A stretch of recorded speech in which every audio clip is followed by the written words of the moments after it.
Hi friends, आज पुनः यांत्रिकी बल एवं गति विषयक नियम से संबंधित हम लोग पढ़ेंगे। ये पार्ट सेकंड है आपका, पार्ट सेकंड। तो आइए शुरू करते हैं। पहला प्रश्न है आपका, 50 केजी द्रव्यमान की एक वस्तु 6 मीटर प्रति सेकंड के नियम वेग से गतिमान है, वस्तु का संवेग क्या होगा। चूँकि हम जानते हैं P बराबर क्या होता है आपका m इंटू भी। आपका m कितना दे रखा है 50 केजी और जो वी दे रखा है वेलोसिटी वो 6 है। 5 इंटू सिक्स करेंगे जब हम 30 हो जाएगा, ये 300 केजी मीटर पर सेकेंड हो जाएगा। आपका ऑप्शन बी सही आंसर हो जाएगा। अगले प्रश्न पर चलते हैं हम। निम्न में से किस समीकरण द्वारा संवेग की गणना की जाती है। तो संवेग हम अभी पढ़े हैं P बराबर एम भी, ऑप्शन बी आपका सही आंसर हो जाएगा। अगले प्रश्न पर चलते हैं हम। निम्न में से किसमें दिशा और परिमाण दोनों होते हैं। दिशा और परिमाण जो होते हैं वह संवेग में होते हैं, ऑप्शन सी सही आंसर हो जाएगा आपका। रैखिक संवेग किसके बराबर होता है। रैखिक संवेग जो है द्रव्यमान इंटू वेग के बराबर ही होता है। ये अक्सर पूछा जाता है, रैखिक संवेग किसके बराबर होता है। तो द्रव्यमान इंटू वेग के ही हम बराबर कहेंगे। अगले प्रश्न पर चलते हैं।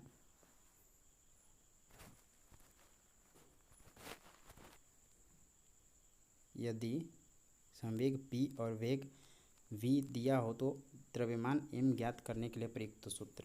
चूँकि हम जानते हैं P बराबर हमारा m इंटू भी होता है, तो जब हमें m फाइंड करना हो तो m बराबर क्या हो जाएगा आपका P अपन v, संवेग अपन वेलोसिटी, ऑप्शन बी सही आंसर हो जाएगा। अगले प्रश्न पर चलते हैं हम।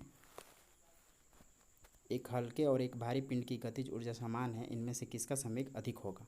जो जायज़ है कि जो P है m पर निर्भर होता है द्रव्यमान पर, तो जिसका वजन, जिसका जो भारी पिंड होगा उसका जो है संवेग अधिक होगा, इसलिए ऑप्शन सी सही आंसर हो जाएगा। अगले प्रश्न पर चलते हैं। किसी रॉकेट का उड़ान भरना किसके द्वारा समझा जा सकता है। तो संवेग संरक्षण के नियम के द्वारा, ऑप्शन बी सही आंसर हो जाएगा। अगले प्रश्न पर चलते हैं।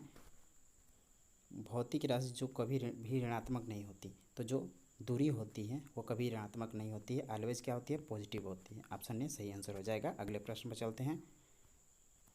वेग और समय के गुणनफल किसके बराबर होता है। वेग और समय का गुणनफल जो है विस्थापन के बराबर होता है, डी बोलते हैं जैसे डिस्प्लेसमेंट। वेग और टाइम के गुणनफल के बराबर होता है, ऑप्शन बी सही आंसर हो जाएगा। अगले प्रश्न पर चलते हैं। यदि किसी वस्तु द्वारा तय की गई दूरी शून्य है तो वस्तु का विस्थापन कितना होगा। जब दूरी ही शून्य होती है तो विस्थापन तो शॉर्टेस्ट डिस्टेंस होता है सबसे, इसलिए विस्थापन भी हमारा क्या होगा शून्य ही होगा, बी ऑप्शन सही आंसर हो जाएगा आपका। अगले प्रश्न पर चलते हैं। यदि किसी वस्तु का त्वरण इसके में प्रति इकाई समय में हुआ परिवर्तन होता है, किसमें जो है प्रति इकाई समय में हुआ परिवर्तन, तो विस्थापन का त्वरण जो होता है, त्वरण किसी वस्तु का त्वरण इसके वेग में क्या हो जाएगा, ऑप्शन ए सही आंसर हो जाएगा। त्वरण जो होता है उसके वेग में परिवर्तन के बराबर होता है, डी वी अपन टी। अगले प्रश्न पर चलते हैं। सदिश राशि का उदाहरण क्या है। सदिश राशि वेग जो होता है सदिश राशि का उदाहरण है, ऑप्शन सी सही आंसर हो जाएगा आपका। अगले प्रश्न पर चलते हैं। समय यदि हो तो साथ में किसी वस्तु का वेग दिखाने वाले ग्राफ को क्या कहा जाता है। वेग समय ग्राफ कहते हैं, जिसमें वेग और समय दोनों होता है उसे वेग समय ग्राफ कहते हैं, ऑप्शन ए सही आंसर हो जाएगा। अगले प्रश्न पर चलते हैं। एक भीड़ भाड़ वाली सड़क पर एक बस की गति का एक उदाहरण है असमान गति, ऑप्शन ए सही आंसर हो जाएगा। असमान गति का उदाहरण होता है। अगले प्रश्न पर है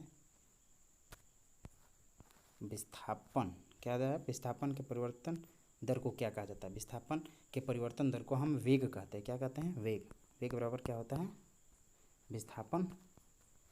विस्थापन अपन समय। अगले प्रश्न पर चलते हैं। ऑप्शन सी इसका सही आंसर हो जाएगा। अगले प्रश्न पर चलते हैं हम। किसी निर्दिष्ट दिशा में किसी वस्तु की गति को कहा जाता है निर्दिष्ट दिशा। चूँकि दिशा दे रखा है इसलिए हम इसे वेग कहेंगे, अगर दिशा नहीं दिया रहता तो हम इसको गति भी कह सकते थे, लेकिन दिशा दे रखा है इसलिए हम वेग कहते हैं। अगले प्रश्न पर चलते हैं। किस कोण से फेंके जाने पर कोई वस्तु सर्वाधिक दूरी तक प्रक्षेपित होती है। तो हम 45 डिग्री पर अगर भेजते हैं किसी वस्तु को 45 डिग्री पर, तो जो सबसे दूरी तक हम उस वस्तु को फेंक सकते हैं, कितने 45 डिग्री पर फेंकने पर। अगले प्रश्न में चलते हैं। किसी प्रक्षेप्य का प्रक्षेप पथ कैसा होता है? तो प्रक्षेप का प्रक्षेप पथ जो रास्ता होता है वो परवलय आकार का होता है, परवलय के आकार का होता है, यानी कि हम ऐसे फेंकते हैं तो इस तरह से जाता है। ठीक है, अगले प्रश्न पर चलते हैं। वेग में परिवर्तन की दर को क्या कहा जाता है? वेग में परिवर्तन की दर को, वेग में परिवर्तन डेल्टा वी अपन टी को हम क्या बोलते हैं? ए, यानी कि ऑप्शन बी त्वरण होता है। अगले प्रश्न पर चलते हैं। नकारात्मक त्वरण निम्न में से किस दिशा के विपरीत होती है? नकारात्मक त्वरण जो होती है वेग के विपरीत होती है, ऑप्शन ए सही आंसर हो जाएगा। अगले प्रश्न पर चलते हैं। जब कोई वस्तु एक समान गति से गति कर रही है तो इसका त्वरण क्या होगा? जब कोई वस्तु एक समान त्वरण से गति करती है तो उसका त्वरण जो होता है शून्य होता है, ऑप्शन सी सही आंसर हो जाएगा आपका।